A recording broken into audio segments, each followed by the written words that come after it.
Hi అండి. ఈరోజు అయితే మా అమ్మమ్మ గారు నా కోసం సాంబార్ అయితే చేస్తున్నారు. ఎలా చేస్తున్నారో చూసేయండి.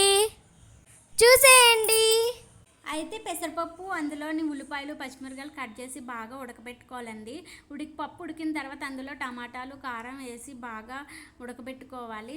చూసారు కదా, బాగా ఉడికిన తర్వాత గరిటెతో బాగా కలుపుకొని మూత పెట్టుకోవాలండి. మూత పెట్టుకొని 5 మినిట్స్ తర్వాత మూత తీసి చూస్తే మెత్తగా టమాటాలు పప్పు ఉడికిపోయింది కదండి. ఒకసారి గట్టితో బాగా కలుపుకొని అందులో చింతపండు పులుసు అనేది వేసుకోవాలి. చింతపండు పులుసు వేసుకొని బాగా కలుపుకోవాలండి. చూసారు కదా, సాంబార్ అనేది బాగా మరుగుతుంది. ఇప్పుడు పోపు దినుసులు రెడీ చేసుకుందాం.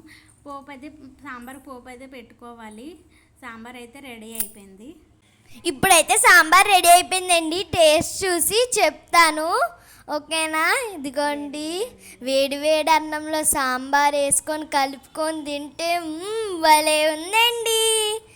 మీరు కూడా ఒకసారి ట్రై చేయండి.